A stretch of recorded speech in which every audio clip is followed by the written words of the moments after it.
The difference between theory and reality. For me, I'm going to talk about the theory of tapering off alcohol and really what happened to me. It all sounds very good, this tapering off, and I advise people to do it as well if they can. I couldn't do it. If you just stop suddenly, it's very dangerous. Okay, very dangerous. Not a seizure, because you're chemically addicted to alcohol, and if you withdraw that, or even if you cut down your intake too much, it'll give you a seizure, or it'll cause a seizure, and it may kill you. That's why it's so dangerous. Now, this tapering off idea all sounds very good, and I hope it works for people, but it didn't work for me. I'll give you an example. 2014, I started drinking again after 8 years sober. By 2016, I was drinking steadily again, but I wasn't ill then. It was 2019 when I got hospitalised. 2016-17, my daughter suggested I go down to Manchester with her. She was in a one-bed flat, and she said, change the scenery will do you good. You can stay on the couch. Fair enough, fair dues. We'll get you tapered off. Okay. It was her and the dog. I thought the dog was good in case I sort of like fancy nipping out for a sneaky pint. So I didn't start the whole process well, did I? I was already thinking of ways I could get out of it.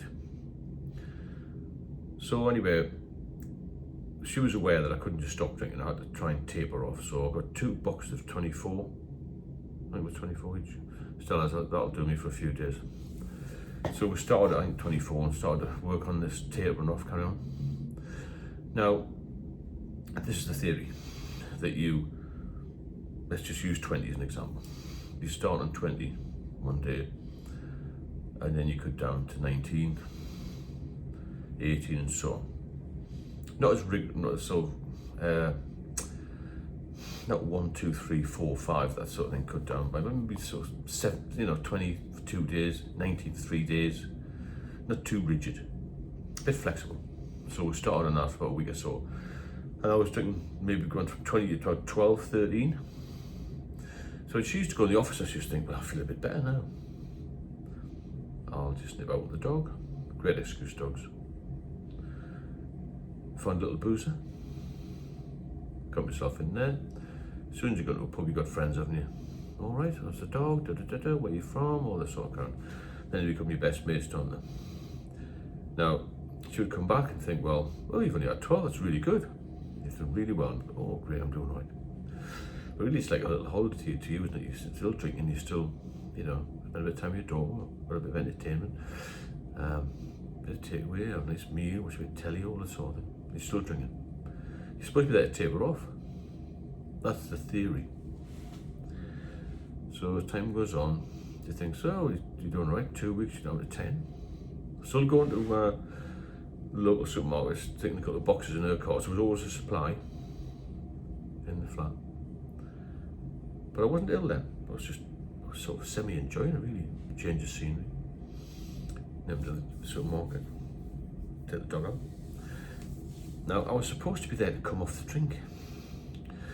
So, it's hiding the evidence, isn't it, really? Now, we cut down a bit more, but I was sticking about 10. I said, well, we'll have to stay at 10 because I don't want to have a seizure. All this bullshit, really. And I was sort of having like 10, but I wasn't having 10, was I? I was still nipping to the pub. When she would get in at night, I said, I'll just come get you and take the dog with me. Have 2 or 3 quick pints of Stella, or whatever it was I was drinking. And then I'd say about 11 o'clock, 10, half 10, before the pub's closing.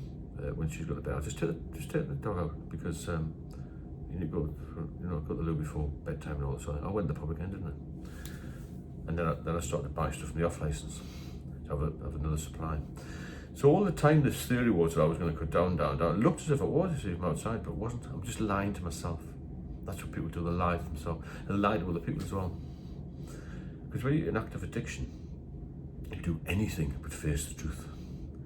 The truth is, you've got to come off it. You've got to change your life.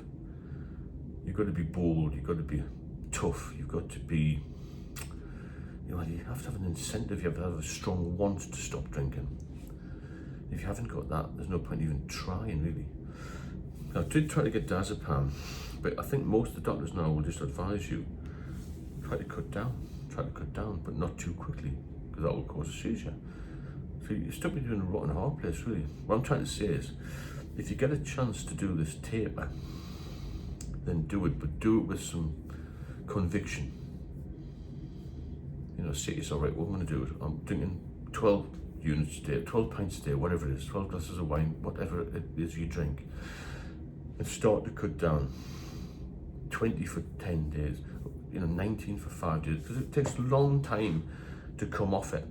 You can't just turn back 30 or 40 years of drinking heavily in a few weeks. It takes a long time.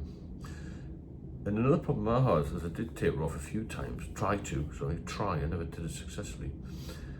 When you start to feel a bit better, because you only had about 5 or 6 or 7 or 8 drinks, if you can get that low, which I did now and again, then you feel better, don't you? And you think, well, let's go for a few pints now. That's how bad it is. That's how bad of an addiction it is. It gets you back straight into it again. And even after 8 years, when I'd been sober for 8 years, I was fit, I'd been at the gym, I had plenty of money, I wasn't drinking at all, I had much more active social life and all that sort of thing. After 8 years, after a few days, I was back in the drinking. It catches up with you so quickly. I don't know if it's because the body's detoxified or it's physiological thing or what, but you can be off it for a long, long time. I've spoken to people who've been off it for 15, 20 years and they think, well, I'll just try one and they're back on it.